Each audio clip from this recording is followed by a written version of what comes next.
Ayan o. Ito yung ito yung gusto kong kainan o gusto kong kumain dito. Parang nagugustuhan ko siya. Tara po, magpapaalam ako ha, mga mamsi kung pwedeng habang ako nakain, mapapakita ko rin yung simpleng nila, kainan. Ayan, papasok na po ako, magpapaalam ako ha. Ayan. Hi! Magandang gabi po. Ako po si Mamsi Presi. Kasi nakita ko dito sa labas ang cute. Tapos parang gusto kong kumain kasi parang kakaiba tong parang kakaiba tong mga food nyo dito. Magpapaalam ako kung pwede po ba ako ditong kumain, tapos mag-vlog ng konti. Ako po si Mamsi Presi. Okay ba? Yes, Mami. Welcome to Dejo. God bless, God bless. Ang bait nyo. Ayan, saan ako pwede pumili? Saan ako, gusto kong kainin? Ito, ma'am. Ayan. Yes, ma'am. O sige, ito daw po. Ayan, kasi wala pa akong budget. 65. Ayan mga mamsi, takoyaki. Dito lang po yan sa Dasma, punta po kayo dito ha. Gusto nyong banding-banding kasama mga boyfriend nyo o pamilya nyo o kayo magbabarkada, pwede po kayo pumunta dito sa Takoyaki sa may Dasma. Malapit to dito sa may simbahan. Malapit din to mga mamsi sa Novo. Yung Novo na bilihan ng mga lahat ng mga klaseng mga lahat ng mga appliances. Basta kung tiga dito kayo sa Dasma, alam niyo po to. Ayan. Ito na lang ang bibiling ko. Itong Octobits ba to? Yung 4 pieces na 65 pesos. Ano yung crab meat? Ay, ito veggies. Ano to? Ito, dito sa yan. Bedis po ba? Oo, parang nakalagay 55. Ano yun? Ano po yung naman yan? Repolyo po. Repolyo. Green onion, tapos Green onion. ginger. Ay, ito, ano to? Anong yan? Anong laman yan sa loob? Cheese bomb naman po yan yung pakita. Cheese? Cheese bomb po. 65 yan? Ito, 85. Ano yung 65? Octobits po. Saan yun? Wala po. Ano naman yan? Ano po? Octopus. Ay, totoo, octopus? Yes po. Kala ko, nagluloko lang ako. Kaya pala siguro doon na lang ako sa, yung 55 meron? Yes, ma'am. Pero yung octopus na yan, ano na yan? Yung nyo gupitin ninyo ng maliliit para, Okay na po yun. ayun na lang, yun na yung pipiliin ko. At saka, ayun na octobits At saka ito, ang dami Milk tea rin pala to. Milk tea rin to, mga mamsi. Ay, mga girl lalo. Mamsi, ako lang pala mamsi. Sorry. Milk tea din. Pero ayoko ng milk tea muna. Gusto ko muna ng ice cream. Ice cream lang ako, ha? Ice cream na cookies o chocolate ba to? O caramel? Vanilla caramel. Pwede ba pagsamahin? Yung caramel na lang po. Oo. O caramel. Ayan. Ako, sarap. Ayan cute talaga ng nila. Punta kayo dito ha. Kasi ang bait nila kaya pinopromote ko tong nila. Store nila. Ano yan? Takoyami. Ano to? Japan o Korean? Ano? Ha? Japan daw ha. Takoyami, Japan. Ayan. Punta kayo dito. Malapit lang to sa sa simbahan. Ito talaga yung name niya. Ito daw yung talagang name ng Ano sa Tagalog yan? Ha? Jejo? Dejo. Yun yung Tagalog o sa Japan? Pinagsama lang po yung pangalan ng kaya. Pangalan ng may-ari, Dejo. Yung takoyami, pagkain yun, di ba? Pagkain mo yung takoyami, nilagang ito, Mali pala ako mga mamsi. Dejo, ang pangalan pala ng store nila. PN Taco. Ayan, nag-aantay lang po ako kasi maluluto na po. Yan, goodbye po ako. Niluto na nila. Ayan oh. Ang bango-bango na. Niluto pa ni ate. Oh. Wow, parang dinagdagan niya yata yung ano yung para sa akin. Bait ni ate oh. Ang ganda pa oh. Ang ganda nila tsaka ang gagwapo oh. Oy wala diyang ano ha, boyfriend, walang girlfriend. Punta kayo dito oh. Tatlo yan oh, ang gaganda oh. Ang gaganda. Ay, yung isa wala gwapo. Sorry kuya. Yung dalawa maganda, yung isa gwapo. Sorry ah. May ano ka na ba? May girlfriend ka na? Ikaw, may boyfriend ka na? Ikaw ate, may boyfriend? Oh, punta na rito. Lahat sila wala. Oh, sino dyan? Punta na. Pili na, magpapasko. Ang ganda-ganda dito oh.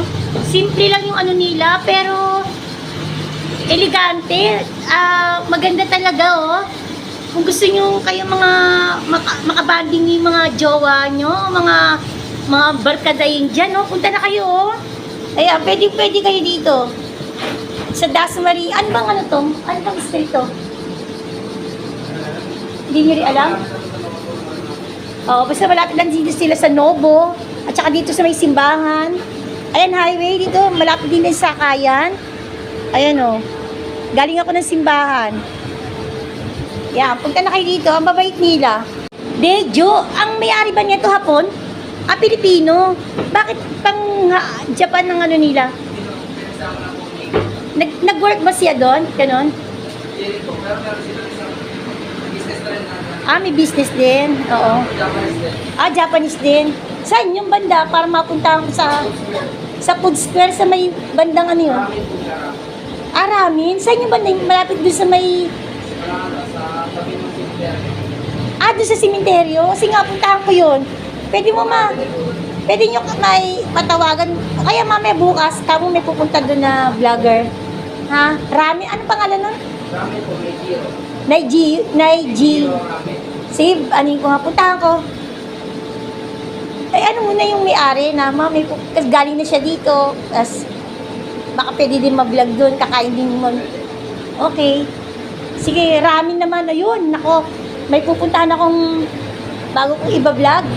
Ramen naman. Thank you naman sa information, kuya. Masarap talaga. Magkano naman? 150 ah? Affordable, no? Mura lang. Oo. Pure Japanese yun. Sige. Kailangan pala masanay na ako chopstick ba ang gamit doon? Ay, naku, kailangan masanay ng mamsi sa chopstick. Malapit na magawa yung aking Siguro naman, hindi pa isang taon, no? Bago matapos, no? Ayan, ito rin ang bahay ko. Kala ko kasi isang taon, eh. Okay, wow, ang sarap naman. Naku, mga mams, alina, sabayan nyo naman ako kumain. Yan, papakita ko sa inyo kung anong klase dito sa may Dejo. Ayan. Ilalagay ko dito yung ilalagay ko dito yung aking cellphone. Umiram ako nito para may tayo ko yung cellphone ko. Ayan, mga mamsi, ito po yung in-order ko. Ayan. Tapos dito din sa ice cream. Kain po tayo, mga mamsi. Try natin to kasi talagang sure ako na masarap to. Tapos baka bukas o dun sa isang araw, dun ako pupunta sa may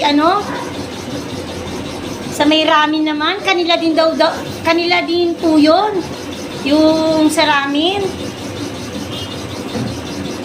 Iba-vlog ko din po yun. Kakain din po ako doon.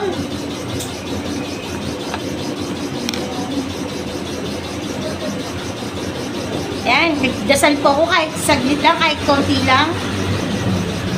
Kasi baka malimutan ko na naman.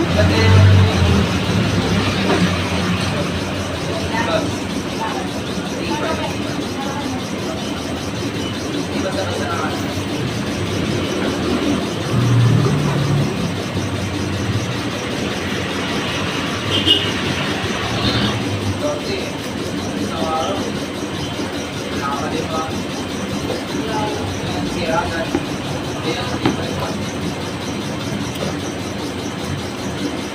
sarap! Ang sarap talaga mga mamsi. Nako, wala halong biro. Ang sarap niya ate mag-combine. Yung sauce niya, ang sarap nung nilagay niya. Naku, pumunta na kayo.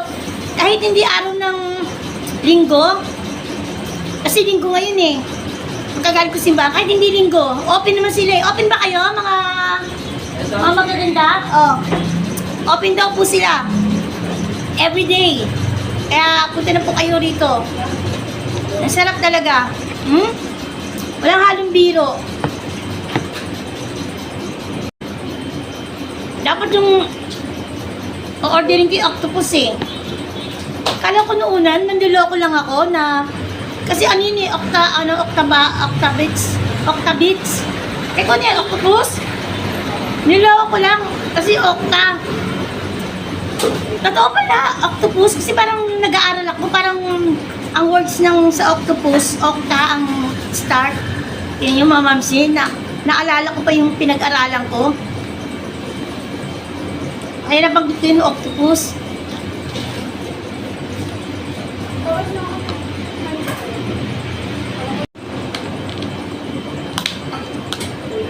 Tapos ito naman mga mamsi, ito yung ano din yung paborito ko din. Caramel naman. Caramel ice cream. Dapat ang anin ko yung milk tea. Pero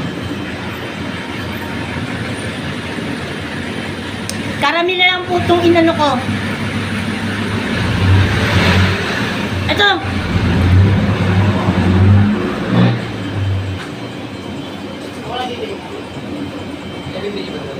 Ganito po yung ano, ganito po yung caramel. Bukas ba sa Monday ba? Yan.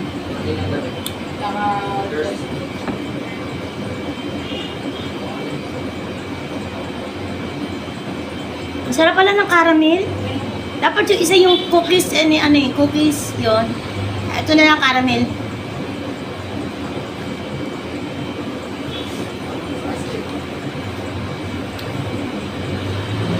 Ayan, pumunta na kayo dito. Mura na. Tingnan mo, itong dalawa, 100, ano lang, 120. Eh kasi yun lang yung budget ko eh. Pagka, babalik ako dito, baka may kasama na ako. Dadalhin ko dito sila para bumili dito kumain. Kasi ang babait nila mga mamsi yun. Ano sila? Sila approachable, tsaka yung isa pa sa English, nakalimutan ko na yung sa English na pag maganda tumanggap ng bisita. May English yun eh. Dito? Kalimutan ko. Basta mabait sila, mga mamsi, kaya ang swerte ko, nakita ko doon na, alam mo ba, doon ako galing na, paikot ako, may iba akong pupuntahan, pero dito ako pinagpad ng Panginoon, kasi sabi ko, Lord, saan ako magbablog? Kaya ito, dito niya ako pinagpad. Kasi doon pa lang, sa dulo pa lang, nakakaakit na yung ilaw nila, nakakaakit na yung bungad ng store nila, kaya sabi ko maganda rito kumain. Kasi gabi na eh. Siguro mga 8 na. Nagugutom na ang mamsi niya eh. Ay, tapos na po ako mga Mars. Magpapaalam na po ako sa kanila. Uuwi na po ang mamsi niyo. Talagang nabusog ako. Ang sarap. Pumunta kayo rito kasi talagang affordable. Kung ang pera ninyo, mga 200 lang, 150, makakain na kayo dito na masarap. Ayan, uwi na po ang mamsi niyo. Magpapaalam na po ako sa inyo ha. Napakabait niyo po sa pagtanggap niyo sa akin ha. Maraming salamat ha. Bye-bye. Oh, ang bait nila. Thank you. God bless. Ay mga mamsi ha. Nagpaalam na po ako sa kanila ng maayos. Kayo rin po. Maging makabuluhan po ang buhay ninyo mga mamsi. Huwag po kayong mamblema. Maging masaya lang po araw-araw. Lagi po tayong tumawag sa Panginoon. Humingi po tayo sa Kanya ng guidance, wisdom na malagpasan po natin lahat ang mga problema at hirap sa buhay. God bless everyone!